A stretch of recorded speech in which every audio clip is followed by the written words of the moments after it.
अहमदनगर निवासी रामकृष्ण क्षीरसागर महाराजांच्या कृपेने आपण आजपासून श्रीमद भगवद्गीता मूल पदच्छेद अन्वयार्थ इत्यादी गोष्टी आपण बघणार आहोत.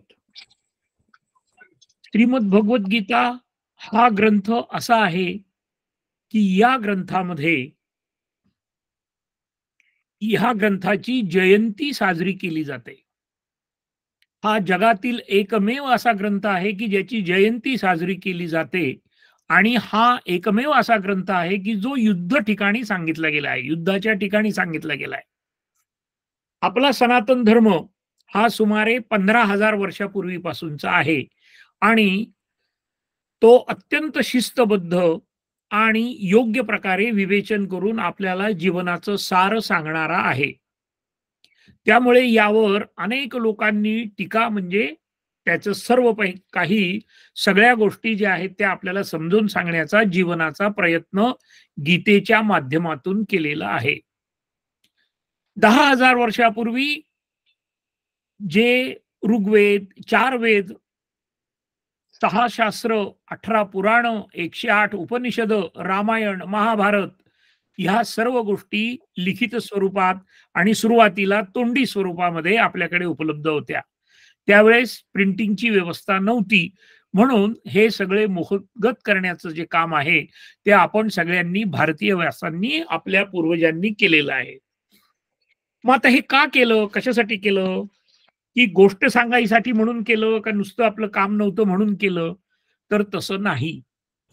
आणि याचं ज्वलंत उदाहरण आणि स्पष्ट उदाहरण म्हणजे हजारो वर्षापूर्वीपासून सूर्यग्रहण केव्हा लागतं, केव्हा त्याचा मोक्ष होतो, याचं सेकंदातले गणित आपण सनातन धर्मानी अभ्यास केलेला आहे. मग त्या पद्धतीने ज्यावेळेस केलं जातं आणि हे सगळं जर आपल्याला वाचायचं ठरलं तर आपलं सर्व आयुष्य संपेल, परंतु नेमकं यामध्ये काय घ्यायचं आहे आणि मी माझ्या जीवनामध्ये प्रत्यक्षात काय अनुभवायचं आहे हे करण्यासाठी आपलं आयुष्य कमी पडणार आहे. वेदांच्या नियमानुसार आपल्याला 100 वर्षाचं आयुष्य सध्या आहे आणि त्या 100 वर्षाच्या आयुष्यामध्ये आपण कसं जगायचं, आपले 4 आश्रम कोणते आहेत, 4 वर्ण कोणते आहेत, याचा सांगोपांग अभ्यास तो केलेला आहे. मग तो अभ्यास केलेला आहे, परंतु हा मोठा समुद्र आहे. आज ह्या समुद्रामध्ये आपण सुरुवातीला लांबूनच बघणार आहोत की काय आहे हा नेमका. हा ज्ञानाचा जो समुद्र आहे, तो समुद्राचं आपल्याला अनुभव घ्यायचा आहे. तर हा अनुभव घेताना समुद्राची खोली 4,000 त्याच्यापेक्षाही जास्त किलोमीटर खोल आहे. अजून कोणालाही तिथे जाता आलेलं नाही शेवटपर्यंत. तात्पर्य मला असं सांगायचंय की ह्या ज्ञानाला शेवटपर्यंत कधीही आपल्याला जाता येणार नाही. मग जाता येणार नाही तर मग हे घ्यायचंच नाही का? तर असं नाही. तर मी काय थोडाफार जो अभ्यास केलेला आहे, तर तो अभ्यास मी तुमच्यापर्यंत पोहोचवावा आणि तुम्ही पण यामध्ये खूप अभ्यास करावा आणि पतंजली ऋषींनी जे काही नियम सांगितलेले आहेत, त्या नियमामध्ये मी थोडक्यात त्याचा उल्लेख करतो आणि मग आपण मूळ मुद्द्यावर जाऊया. जीवन यशस्वी होण्यासाठी अनेक मार्ग सांगितलेले आहेत. तर पतंजली ऋषींचा मार्ग सुरुवातीला आपण बघूया. त्याच्यामध्ये त्यांनी 8 पायऱ्या सांगितलेल्या आहेत. त्यामध्ये सत्य, त्यामध्ये यम, नियम, आसन, प्राणायाम, प्रत्याहार, ध्यान, धारणा आणि समाधी ह्या पद्धतीच्या त्या 8 पायऱ्या आहेत. मग आता त्या 8 पायऱ्या जर आपल्याला ह्या सध्याच्या जगामध्ये जर इम्प्लिमेंट करायच्या ठरल्या, तर त्या खूप अवघड आहेत. त्या आपल्याला करता येणं शक्य नाही. तथापि आपल्याला कमीत कमी माहिती पाहिजे की जीवनामध्ये यशस्वी होण्याचे जे अनेक मार्ग आहेत, त्यामध्ये पतंजली ऋषींनी जो मार्ग सांगितलेला आहे तो. मग आता पतंजली ऋषींनी जो सांगितला त्यामध्ये सत्यमध्ये काय यमामध्ये काय आहे? सत्य, अहिंसा, अस्तेह, ब्रह्मचर्य, अपरिग्रह. यम म्हणजे मी माझ्या आयुष्यामध्ये जन्मल्यापासून किंवा आत्ताच्या या क्षणापासून ह्या 5 गोष्टी निश्चितपणे केल्या पाहिजे. त्याच्यामध्ये यमामध्ये सत्यमेव जयते. मग आता आपल्याला हे प्रॅक्टिकल आजचं आणि पूर्वीच्या काळचं आपले वचन हे आपल्याला जाणून घेण्यासाठी आपलं मन, शरीर, बुद्धी, अहंकार हे सगळे आपल्याला जागृत ठेवून सजगतेने आपल्याला हे सगळं करायचं आहे. मग आता मी थोडक्यातच सांगतो, की सत्य, अहिंसा हे माहिती आहे आपल्याला सगळ्यांना. अस्तेह म्हणजे चोरी न करणे, अस्तेह ब्रह्मचर्य आणि अपरिग्रह या प्रत्येकाची वेगवेगळी व्याख्या आहे. नियमामध्ये काय आहे? तर शौच, संतोष, तपस्वाध्याय, ईश्वर परिधानानी नियमः आणि मग बाकीचे आसन वगैरे जे आहेत ते आपण यथावकाश बघू, पण तो विषय आज आपला नाही. पण एक मार्ग मी मात्र आपल्याला सांगितला, की जो पतंजली ऋषींचा आहे आणि संपूर्ण जगामध्ये हा आता सध्या आपल्याला माहिती आहे, की आपण तो योगा डे वगैरे साजरा करतो. मग आता आपण गीतेकडे वळूया. गीता का म्हणायची किंवा गीता का ऐकायची? तर गीता ही समरांगणामध्ये सांगितलेली तत्वज्ञानाची 45 मिनिटाची गोष्ट अर्जुनानी आणि श्रीकृष्णानी ह्या दोघांचा त्यामध्ये सहभाग आहे. मग आता तो सहभाग आहे, एखादी घटना घडून जाते, मग मला काय करायचं त्याच्याशी? तर आपला प्रमुख उद्देश असा आहे, की माझं उर्वरित आयुष्य हे मला सुखाने, समाधानाने आणि आनंदाने घालवायचं आहे. त्यासाठी नाही गीतेने जे म्हटलंय, की "नाही ज्ञानेन सदृशम पवित्रम इह विद्यते." या जगामध्ये फक्त 2च गोष्टी पवित्र आहे. एक म्हणजे ज्ञान आणि दुसरं म्हणजे अग्नी. याशिवाय या जगामध्ये काहीही पवित्र नाही, असं गीता सांगते. मग गीतेमध्ये असे सगळ्या छोट्या-छोट्या गोष्टी आपल्याला सांगितलेल्या आहेत. आणि आज आपण 12वा अध्याय बघणार आहोत. आपली जी रूपरेषा आहे, ती सर्वसाधारणपणे मी आज आपल्याला सांगतो. आज प्रस्तावनेमध्ये थोडा वेळ जाईल, पण इतर वेळेस मग आपण ते काही करणार नाहीये. तर ते शास्त्रोक्त आपल्याला गीता म्हणणं हे सुद्धा गरजेचं आहे. आता फार उदाहरणार्थ माझं नाव पद्माकर आहे. मग पद्माकर म्हटल्यानंतर मला जर कोणी पद्माकरे म्हटलं, पद्माकरू म्हटलं, तर मला ते आवडेल का? नाही आवडणार. बरं ते आवडणार नाही हा माझा भाग झाला. पण ह्या ठिकाणी आपण ईश्वराचे जे मंत्र म्हणत आहोत, मंत्राचा अर्थ काय आहे? मन आणि अंतर. तर ह्या मन आणि अंतर कशाचं अंतर? परमेश्वराचं अंतर. मग आता परमेश्वर कोणी पाहिलाय? परमेश्वर कुठे आहे? तर तो एक स्वतंत्र भाग आहे. तर परमेश्वर म्हणजे आपल्याला सगळं गीतेमध्ये हे येणार आहे. तर परमेश्वर म्हणजे ही सृष्टी, हा निसर्ग आणि त्या निसर्गाशी आपण इंटरॅक्ट होणं आणि म्हणून कितीही संस्कृती बदलल्या तरी सनातन धर्म नष्ट होणार नाही, हे आपल्या सगळ्यांना माहिती आहे. तात्पर्य असं आहे, की आपण ज्यावेळेस गीता आपण समजून घेणार आहोत, त्याचा अर्थ बघणार आहोत, तर त्याची पद्धती कशी राहील? आता ह्या ठिकाणी काही लोकांनी लहानपणापासून मराठी शिकलेले आहेत. काही लोकांना मराठी नवीन असेल. तर मग ह्या सगळ्यांचा सार काढून आपल्याला जसं जमेल त्या पद्धतीने सगळ्यांना रुचेल, भाचेल या पद्धतीने आपण करणार आहोत. तर सुरुवातीला ह्रस्व. मग आता ह्रस्वमध्ये अ, ब, क, ड ज्यांना माहिती असेल त्यांना कल्पना असेल. दीर्घ, दीर्घ म्हणजे दुसरी वेलांटी. गी, गीत ह्या पद्धतीने. अनुस्वार, अंगण ह्या पद्धतीचं. त्याच्यानंतर विसर्ग, वाहा हा शब्द. त्यानंतर आघात. तर अशा पद्धतीचे आपण ज्यावेळेस स्वस्वर आपण श्रीमद भगवद्गीता म्हणणार आहोत, तेव्हा हे सुरुवातीला आपल्याला जरी आलं नाही, तरी सुद्धा ते चालणार आहे. परंतु जसा पेपरमध्ये आपल्याला 100 पैकी 100 मार्क मिळवायचे असतील, तर कुठलाही प्रश्न आपण ऑप्शनला सोडत नाही आणि हुशार मुलं सगळेचे सगळे प्रश्न सोडवतात. ॲक्चुअली 6 प्रश्न सोडवा असं सांगितलं असलं तरी सगळे मुलं 10ची 10 प्रश्न सोडवतात. मग हे सगळं आपल्यावर अवलंबून आहे, की आपल्याला कशा पद्धतीने ते घ्यायचं आहे. हा समुद्र आहे. मग याच्यामध्ये तुमचं भांडं किती ठेवायचंय तुम्हाला उघडं, ते तुम्ही ठरवायचं, मी नाही. माझं काम आहे तुम्हाला फक्त रस्ता दाखवून द्यायचा आणि मग त्यामध्ये तुम्ही नित्य नियमाने दररोज क्षणाला परमेश्वराचं चिंतन, मग परमेश्वर आहे का नाही, तो कुठे आम्हाला दाखवा, असे सुद्धा प्रश्न आपण यथावकाश मला WhatsApp करू शकता किंवा आपले जे शैलेशजी आहेत किंवा पल्लवीताई आहेत यांच्याकडे आपण टाकू शकता. मी यथामती यथाबुद्धी आपलं ते शंकेचं निरसन करण्याचा प्रयत्न करेल. पण त्यासाठी अगोदर आपलं भांड आपल्याला स्वच्छ करायला पाहिजे. आता दूध जेव्हा आपण घेतो, तेव्हा आपण दुधाचं भांड स्वच्छ केल्याशिवाय घेत नाही. का नाही घेत? त्याचं कारण असं, की नाहीतर ते दूध खराब होईल, हे सगळं आपल्याला माहिती आहे. मग आता त्याच्यासाठी आपल्याला काही साधना करावी लागेल. मग आता साधना करायची म्हणजे काय? तुम्ही गीता शिकवायला आले का साधना शिकवायला आले आम्हाला? हा प्रश्न तुम्हाला पडण्याची साहजिकच अ, काय म्हणजे तुम्हाला असं वाटू शकतं. मग त्याच्यासाठी काय उपाय आहे? तर त्याच्यासाठी उपाय असा आहे, की आता फक्त श्वास तर सगळे घेतोय आपण, तुम्ही घेतायत, मी घेतोय. तर आपल्याला फक्त 4 सेकंद श्वास घ्यायचा आहे, 4 सेकंद सोडायचा आहे. असं फक्त 10 वेळेस आपल्याला करायचंय. आपण आपलंच करायचं आहे. लक्षात आलं काय? तर मग त्या पद्धतीने मी आता तुम्हाला आकडा सांगतो, श्वास घ्या सांगतो, श्वास सोडा सांगतो. हां. थोडं जमलं तर ताठ बसा, जमलं तर जमिनीवर बसा आणि आपली मान, पाठ सरळ ठेवा. मांडी घालता आली तर मांडी घाला. बेडवर बसायचं तर बेडवर बसा. खुर्चीवर बसायचं तर खुर्चीवर बसा. आपल्याला 100 पैकी 100 मार्क पाहिजे असतील तर जमिनीवर बसा. ठीक आहे. मी आता आपल्याला फक्त काय सांगणार आहे? श्वास घ्या, श्वास सोडा. श्वास घ्या. 2, 3, 4. श्वास सोडा. 2, 3, 4. श्वास घ्या. 2, 3, 4. श्वास सोडा.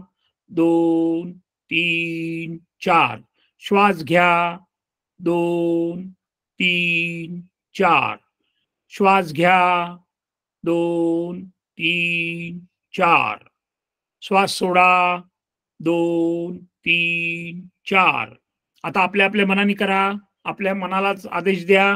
6 झालेत आपल्याला फक्त 4 श्वास घ्यायचे आणि श्वास सोडायचे.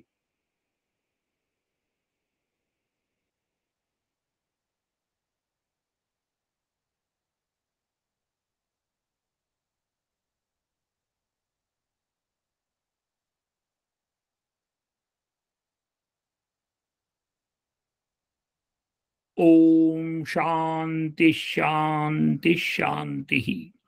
आपल्या मनामध्ये दिवसभरातून आपल्याला कल्पना असेल सगळी, सुमारे 60,000 विचार सारखे चालू असतात. सारखे कंटिन्युअस घोंगावत असतात आणि त्यांना थोडीशी विश्रांती देण्यासाठी आपण हा दीर्घ श्वसनाचा थोडासा व्यायाम केलेला आहे.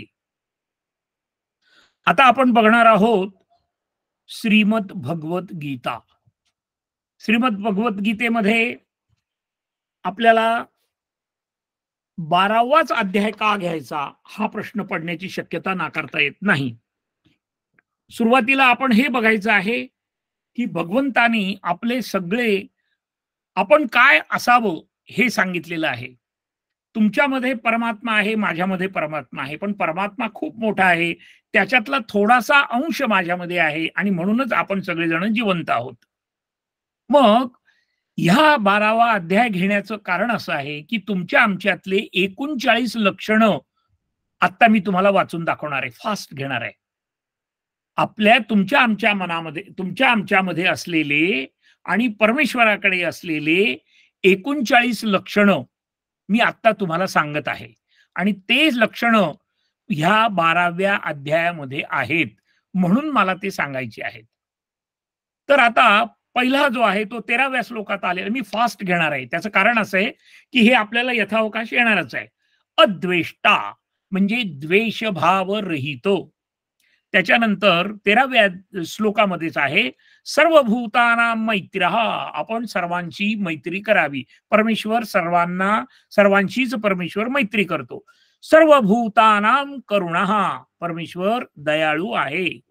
निर्मम म्हणजे माझी भावना, अहंभाव हा परमेश्वराजवळ नसतो. निरहंकार याचा अर्थही तोच आहे, की अहंकारारहित. त्यानंतर समदुःख सुख क्षमी याचा उल्लेख आलेला आहे हा 12व्या अध्यायामध्ये. म्हणजे सुख आणि दुःख ही मला सारखी आहेत. आणि काही दिवसांनी आपला स्वभाव, आपलं मन, आपलं शरीर, आपली बुद्धी, आपला अहंकार हा तसा होणार आहे. क्षमी म्हणजे क्षमाशीलता. त्यानंतर सतत संतुष्टम, मी निरंतर समाधानी राहणार आहे. परमेश्वर नेहमी समाधानी असतो. आपणही समाधानी राहणार, कारण आपण त्याच्यातला एक भाग आहोत. यथात्मा, माझं स्वतःवर नेहमी नियंत्रण राहणार आहे. दृढ संकल्प, दृढनिश्चय हा, मी नेहमी दृढनिश्चयी राहणार आहे. अर्पित मन, मन का समर्पण. आता अवांतर न बोलता मी फक्त मुद्दे वाचतो. अर्पित मन, आपलं सर्वस्व परमेश्वराला अर्पण केल्यानंतर आपण एका मोठ्या सुखामध्ये जातो. अर्पित बुद्धी, नुसतं मन नव्हे तर बुद्धी सुद्धा आपल्याला परमेश्वराला अर्पण करायची आहे. गीतेमध्ये अर्जुन आणि श्रीकृष्ण हे जे आहे त्याच्यामध्ये तुम्ही आम्ही तेच आहोत. आपलं मन हा अर्जुन आहे आणि बुद्धी हा कृष्ण आहे, हे विसरायचं नाही कधीच. यस्मात लोकहा, कोणालाही उत्तेजित करण्यासाठी आपला जन्म नाही. आपलं काम आहे इतरांना सांगावं, जे जे तुम्हासी ठावे ते ते इतरा सांगावे, सुज्ञ करून सोडावे सकल जन, य लोकात न द्विज्यते. कुठल्याही गोष्टीचा अतिरेक करता कामा नये. हर्षमुक्त, कुठल्याही गोष्टीचा अतिरेक करता सुद्धा कामा नये. त्यामुळे आपण हर्षरहित राहिलं पाहिजे, ईर्ष्यारहित राहिलं पाहिजे, भयरहित राहिलं पाहिजे, उद्वेग असता कामा नये, कुठल्याही गोष्टीची अपेक्षा करता कामा नये, उपेक्षा करता कामा नये. आपण पवित्र राहिलं पाहिजे. त्यानंतर दक्ष राहिलं पाहिजे, कुशल राहिलं पाहिजे, सावधान राहिलं पाहिजे. उदासीन, गीतेच्या दुसऱ्या अध्यायामध्ये याचा रेफरन्स येईल की उदासीन म्हणजे काय आणि कसं राहायचं आहे ते. गतव्यता, हा, कुठल्याही गोष्टीमध्ये मी व्यथा बाळगणार नाही, याचा अर्थ मी काळजी करणार नाही. सर्वारंभ परित्यागी, हा गीतेमधला सर्वात महत्वाचा शब्द आहे. गीतेतले सगळे शब्द महत्वाचे आहेत, पण सर्वारंभ परित्यागी याचा अर्थ कुठल्याही गोष्टीचा नवीन काम करतानाच मी लक्षात ठेवणार आहे की इदन्न मम, हे माझं नाही, हे परमेश्वराचं आहे. अशी जेव्हा आपण भावना निर्माण करू त्यावेळेस आपल्याला कुठलीही अडचण येणार नाही, अहंभाव निर्माण होणार नाही. न दृश्यती, अत्यंत हर्षित न होणे. न द्वेष्टी, कोणाचा द्वेष न करता. न कांक्षती, कुठल्याही गोष्टीची महत्वाकांक्षा माझ्याजवळ असणार नाही. शुभ परित्यागी, म्हणजे शुभ कर्म केल्यानंतर त्यापासून दुःख होतं की सुख होतं याचा सुद्धा आपण नंतर अभ्यास करणार आहोत. दुःख कसं निर्माण होतं याचाही आपण अभ्यास करणार आहोत. अशुभ परित्यागी, नंतर न सोचती, मी शोक करणार नाही कुठल्याही गोष्टीचा. आणि त्यानंतर मी अशुभ कामामध्ये सुद्धा कधीही सहभाग होणार नाही. मला शत्रू आणि मित्र म्हणजे गाय आणि जनावर किंवा मुंगी आणि देव हे सुद्धा मला सारखे वाटले पाहिजेत. त्यानंतर मला मान अपमान त्याच्या पलीकडे मी वागणार आहे. मला सर्दी गर्मीमध्ये सुद्धा कुठलाही त्रास होता कामा नये. त्यानंतर समदुःखो समाहा, त्यानंतर विषयांपासून माझी आसक्ती निर्माण झाली नाही पाहिजे. तुल्य निंदा स्तुती, माझी कोणी स्तुती केली तरी मी खूप भारावून गेलो नाही पाहिजे आणि निंदा केली तरी मला कधीच काही वाटलं नाही पाहिजे. मी मौनी असलं पाहिजे. मी दररोज थोडं थोडं कमी बोललं पाहिजे, एकदम नाही होणार आहे. त्यानंतर संतुष्ट येन केनचित, म्हणजे मी जे मला मिळालेलं आहे त्याच्यामध्ये नेहमी समाधानी राहायचं आहे. आणि अनिकेतः, शेवटचा जो 39वा जो गुण आहे तो आहे स्थान में आसक्ती का त्याग. मग आता मला हे आवडलं, मला ते आवडलं, हा सुद्धा भाग असू नये. आणि हे जर सगळे गुण आपल्यामध्ये 1-1% आले, आपल्याला ते वाढवायचे, आपल्याला 100 पैकी 100 मार्क मिळवायचे. मग ते जर गुण आले तर आपलं काय होणार आहे? आपण आनंदी होणार आहे, आपण समाधानी होणार आहे आणि आपल्याला कधीही दुःख होणार नाही. तर हे 39 गुण जे परमेश्वराचे आहेत ते त्यांनी आपल्याला दिलेले आहेत. ते फक्त आपल्याला समजून घ्यायचे आहेत. पण त्यासाठी अगोदर त्याला हाक मारली पाहिजे, मग त्याच्या भाषेत बोललं पाहिजे. मी जर आता मराठीच्या ऐवजी तमिळ भाषा बोलायला लागलो तर ते चालणार नाही. मग देवाची भाषा कोणती आहे? संस्कृत भाषा आहे. मग त्या संस्कृत भाषेमध्येच मला बोललं पाहिजे, आपल्याला सगळ्यांना बोललं पाहिजे, आपण सगळ्यांनी ऐकलं पाहिजे. मग देवाला ते ऐकू जाईल. काय सांगताय तुम्ही? देवाला कसं काय ऐकू जाणार? देव आहे का नाही? इथून आमची सुरुवात आहे. आणि तुम्ही काय सांगताय नाही म्हणून? मग आता आपण मोबाईलवर बोलतो आहोत किंवा आपण इंटरनेटवर बोलतो आहोत. मग याचा अर्थ काय आहे? याचा अर्थ असा आहे, की आपण डायरेक्ट बोलू शकतो. तसं परमेश्वर हा अदृश्य रूपामध्ये सगळीकडे आहे. त्याचा सीसीटीव्ही आपल्याला बघत आहे आणि जेव्हा आपण संस्कृतमध्ये त्यांच्याशी बोलायला लागू, त्यावेळेस देवाला खूप आनंद होणार आहे. याचा पुरावा आपल्याला समाधान वाटेल. आपण आता समाधानासाठी काय-काय करत नाही, त्याबद्दलचा विषय आता आपल्याला घ्यायचा नाही. प्रस्तावना ही आजच्या दिवसापुरतीच आहे. इतर वेळेस आपण श्लोक आणि दीर्घ, ऱ्हस्व याच्याबद्दलच आपण चर्चा करणार आहोत आणि तेच मी आपल्याशी बोलणार आहे. माझी प्रस्तावना आता पूर्णपणे संपलेली आहे. आता आपण डायरेक्ट द्वादशोध्यायाला सुरुवात करणार आहोत. आपली पद्धत अशी आहे, की सुरुवातीला मी संस्कृतमध्ये पहिला श्लोक म्हणून दाखवणार आहे. त्यानंतर आपल्याकडे पुस्तक असेल, पी-डी-एफ असेल, नसेल तरी काही प्रॉब्लेम नाही. पहिल्या वेळेस जो आहे, ते तुम्ही आजच्या दिवस करून घ्या. पुढच्या आठवड्यामध्ये जेव्हा सुरू करू, त्यावेळेस तुम्हाला पी-डी-एफ मी माझ्या हस्ताक्षरामध्ये लिहून आपल्याला पाठवतो आणि मग त्या पद्धतीने आपण त्याचं इम्प्लिमेंटेशन करू. म्हणजे अजून सोपं जाईल. तर ह्या पद्धतीने आपण आता तयार झालो आणि आता मी सुरुवात करतो. ओम श्री परमात्मने नमः. श्रीमद्भगवद्गीता अथ द्वादशोऽध्यायः. अर्जुन उवाच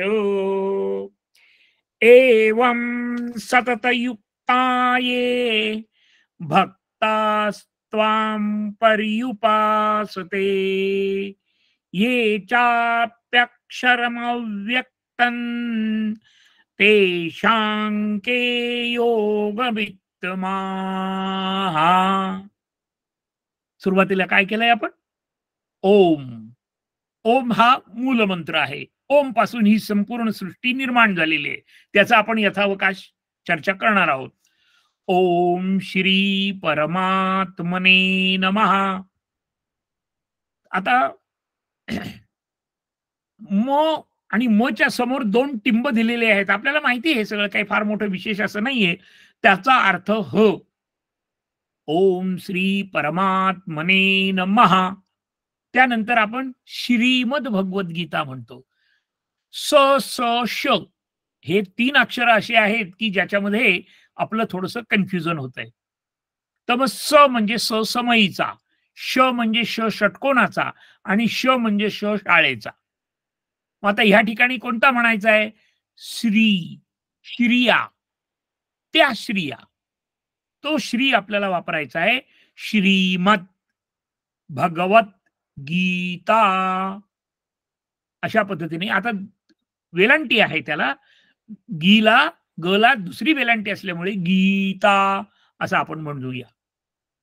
अर्जुन अथ द्वादशोऽध्यायः. अथ आपल्या संस्कृतमध्ये जोडाक्षरं खूप आलेली आहेत. त्याचं कारण असं आहे, की पूर्वीच्या काळी मुखोद्गत करण्यासाठी कमीत कमी असावं म्हणून त्याचे जोडाक्षर आपण घेतलेले आहेत आणि तो आपण यथावकाश बघणार आहोत कशा पद्धतीने कुठे-कुठे काय वापरायचे ते. तर अथ द्वादशोऽध्यायः. अर्जुन उवाच. सुरुवातीला अर्जुन बोललेला आहे. काय बोलला अर्जुन? एवं सततयुक्ता ये भक्तास्त्वां पर्युपासते. एक श्लोक पूर्ण. ये चाप्यक्षरमव्यक्तम् तेषां के योगवित्तमाः. आपल्याकडे यथावकाश ज्यांना शक्य होईल त्यावेळेस श्रीमद भगवद्गीता गीता प्रेस गोरखपूर यांचा 14वा भाग आहे. तो जर तुम्हाला जमलं तर तुम्ही मिळवण्याचा प्रयत्न करा आणि त्याचाच रेफरन्स घेऊन आपण सगळी गीता शिकणार आहोत. आता सुरुवातीला ये भक्ता एवं सततयुक्ता त्वाम च ये अक्षरम अव्यक्तम अपि पर्युपासते तेषाम योगवित्तमाः. आता याचा मी प्रत्येक शब्दाचा धावता अर्थ तुम्हाला सांगतो. जे भक्तः, जे अनन्य प्रेमी भक्तजन एवं पूर्वोक्त प्रकाराने सतत युक्ता निरंतर तुमच्या ध्यानात भजन ध्यानात मग्न राहून तुम्हा सगुण परमेश्वराला भसतात. चये दुसरे जे कोणी अक्षरम केवळ अविनाशी अव्यक्तम निराकार ब्रह्मालाच सच्चिदानंद परमेश्वराला अतिश्रेष्ठ भावाने भसतात तेषाम त्या दोन प्रकारच्या उपासकामध्ये योगवित्तमाः के अतिउत्तम योगवित्ते कोण आहेत. अशा पद्धतीने अर्जुनाने श्रीकृष्णाला हा पहिला प्रश्न विचारलेला आहे. मग आता अर्जुन काय म्हणतात, आता हे झालं मी शब्दशः तुम्हाला अर्थ सांगितला, आता त्याचा सलग अर्थ सांगतो. जे अनन्य प्रेमी भक्तजन पूर्वी सांगितल्याप्रमाणे निरंतर आपल्या भजन आणि ध्यानात मग्न राहून आपणा सगुण परमेश्वराची आणि दुसरे जे केवळ अविनाशी सच्चिदानंद घन निराकार ब्रह्माचीच अतिश्रेष्ठ भावाने उपासना करतात त्या दोन्ही प्रकारच्या भक्तामध्ये अतिशय उत्तम वेत्ते कोण होत. म्हणजे आता परमेश्वराला जर बघायचं ठरलं तर परमेश्वर कुठे आहे हा प्रश्न आपण बघितला. मग तुझं सगुण म्हणू की निर्गुण रे हेही आपल्याला माहिती आहे. मग सगुण रूप ज्यावेळेस निर्गुण रूप आपण बघायला लागतो त्यावेळेस आपली क्षमता राहत नाही. म्हणून परमेश्वरांनी निर्गुण रूप सोडून सगुण रूप आपल्यासाठी घेतलेले आहे, ते म्हणजे श्रीकृष्णाचं रूप. मग आता अर्जुनाला प्रश्न पडला की काय करायचं, की ह्या निर्गुणाला भजू का सगुणाला भजू, या दोघांपैकी कोणता श्रेष्ठ, म्हणजे जे मला पटकन मिळेल लवकर मिळेल, अशा पद्धतीने अर्जुनाने श्रीकृष्णाला विचारलेलं आहे. आजचा आपला एवढाच श्लोक. वेळ असला तर आपण पुढे बघूया, अन्यथा वेळेच्या पद्धतीनुसार आपण करणार आहोत. आता माझ्या मागे तुम्ही पहिलं याचे 4 चरण आहेत. एका श्लोकाचे 4 चरण, पहिलं चरण, दुसरं चरण, तिसरं चरण आणि चौथं चरण. माझी अपेक्षा अशी आहे की तुम्ही माझ्या मागे 3 वेळेस म्हणावं. आता ते मला ऐकू येणार नाही, ते पुढे यथावकाश काय करायचंय ते आपण बघूया. पण मी त्याप्रमाणे थोडा वेळ थांबणार. उदाहरणार्थ, ओम श्री परमात्मने नमः नंतर तुम्ही म्हणावं अशी माझी अपेक्षा आहे. त्यावेळेस मी मनातल्या मनात म्हणत राहील आणि म्हणजे आपला वेळ जो आहे टाइम स्पॅन तो बरोबर ऍडजस्ट होईल. सुरू करा मग आता.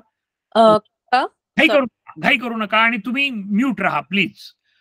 ओम श्री परमात्मने नमः. सुरू. ओम श्री परमात्मने नमः. आता दुसऱ्या वेळेस ओम श्री परमात्मने नमः. ओम श्री परमात्मने नमः. ओम श्री परमात्मने नमः. ओम श्री परमात्मने नमः. पुढचा अथ द्वादशोऽध्यायः. अथ द्वादशोऽध्यायः. अथ द्वादशोऽध्यायः. अथ द्वादशोऽध्यायः. अथ द्वादशोऽध्यायः. अथ द्वादशोऽध्यायः. 3 झाले. आता पुढे घेऊ आपण. अर्जुन उवाच. म्हणा अर्जुन उवाच. अर्जुन उवाच. अर्जुन उवाच. अर्जुन उवाच. अर्जुन उवाच. आता तुम्हाला जर ते म्हणजे लक्षात आलं असेल तर थंब रेज करायला काही हरकत नाही. आता पुढचा पहिलं चरण एवं सततयुक्ताये म्हणा. एवं सततयुक्ताये भक्तास एवं सततयुक्ताये 3 वेळेस. एवं सततयुक्ताये भक्तास्त्वां पर्युपासते. भक्तास्त्वां पर्युपासते. भक्तास्त्वां पर्युपासते. भक्तास्त्वां पर्युपासते. ये चाप्यक्षरमव्यक्तम् ये चाप्यक्षरमव्यक्तम् ये चाप्यक्षरमव्यक्तम् ये चाप्यक्षरमव्यक्तम् ये चाप्यक्षरमव्यक्तम् तेषां के योगवित्तमाः. तेषां के योगवित्तमाः. तेषां के योगवित्तमाः. तेषां के योगवित्तमाः. आता काय केलं आपण? 4 चरण केले. प्रत्येक चरण मी 3 वेळेस म्हटलं, तुम्ही माझ्या मागे म्हटलं, मी 2दा म्हटलं, की जेणेकरून तुमच्या बरोबरही मला म्हणण्याचा लाभ मिळेल. आता आपण काय करणार आहोत? पहिलं आणि दुसरं चरण एकत्र करणार आहोत. अर्जुन उवाच. म्हणा माझ्या मागे. अर्जुन उवाच. अर्जुन उवाच. अर्जुन उवाच. अर्जुन उवाच. एवं सततयुक्ताये भक्तास्त्वां पर्युपासते. एवं सततयुक्ताये भक्तास्त्वां पर्युपासते. एवं सततयुक्ताये भक्तास्त्वां पर्युपासते. एवं सततयुक्ताये भक्तास्त्वां पर्युपासते. सुरुवातीला तुम्ही ऐकायचं, नंतर म्हणायचं. मी पण म्हणत राहील. अशाप्रमाणे एक अक्षर आपलं 6 वेळेस होईल, हे लक्षात असू द्या. ये चाप्यक्षरमव्यक्तम्. ये चाप्यक्षरमव्यक्तम्. ये चाप्यक्षरमव्यक्तम्. ये चाप्यक्षरमव्यक्तम्. ये चाप्यक्षरमव्यक्तम्. आपण 6 वेळेस म्हटलं. आता 4थं चरण. तेषां के योगवित्तमाः. तेषां के योगवित्तमाः. आता पूर्ण चरण 3रं आणि 4थं. ये चाप्यक्षरमव्यक्तम् तेषां के योगवित्तमाः. ये चाप्यक्षरमव्यक्तम् तेषां के योगवित्तमाः. ये चाप्यक्षरमव्यक्तम् तेषां के योगवित्तमाः. ये चाप्यक्षरमव्यक्तम् तेषां के योगवित्तमाः. ये चाप्यक्षरमव्यक्तम् तेषां के योगवित्तमाः. या पद्धतीने आपण आज एक श्लोक बघितलेला आहे. आता संपूर्ण श्लोक आपण म्हणायचा आहे. मी मग म्हणतो, त्याच्यानंतर माझ्या मागून म्हणायचा, असं आपण 3 आवर्तनं करणार आहोत फक्त आज. मग यथावकाश आपण वाढवायचे असले तर मग ते आवर्तनं सुद्धा वाढवू शकतो. एवं सततयुक्ताये भक्तास्त्वां भक्तास्त्वां पर्युपासते. म्हणा, एवं सततयुक्ता ये भक्तास्त्वां पर्युपासते. एवं सततयुक्ता ये भक्तास्त्वां पर्युपासते. एवं सततयुक्ता ये भक्तास्त्वां पर्युपासते. आता आपण पूर्ण श्लोक घेणार आहोत. एवं सततयुक्ता ये भक्तास्त्वां पर्युपासते. ये चाप्यक्षरमव्यक्तं तेषां के योगवित्तमाः. एवं सततयुक्ता ये भक्तास्त्वां पर्युपासते. ये चाप्यक्षरमव्यक्तं तेषां के योगवित्तमाः. एवं सततयुक्ता ये भक्तास्त्वां पर्युपासते. ये चाप्यक्षरमव्यक्तं तेषां के योगवित्तमाः. एवं सततयुक्ता ये भक्तास्त्वां पर्युपासते. ये चाप्यक्षरमव्यक्तं तेषां के योगवित्तमाः. आता एक आपण सगळ्यांनी मिळून म्हणायचं आहे. आता माझ्या बरोबरच म्हणा तुम्ही. ओम श्री परमात्मने नमः. अथ द्वादशोऽध्यायः. अर्जुन उवाच.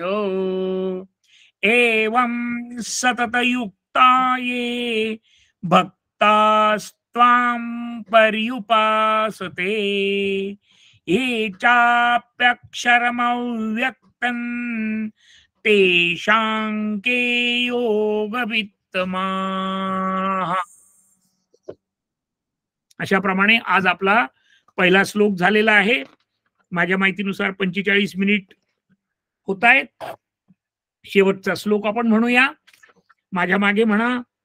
योगेशं सच्चिदानन्दं. योगेशं सच्चिदानन्दं वासुदेव व्रजप्रियं. वासुदेवं व्रजप्रियं. धर्मसंस्थापकं वीरं. धर्मसंस्थापकं वीरं कृष्णं वन्दे जगद्गुरुं.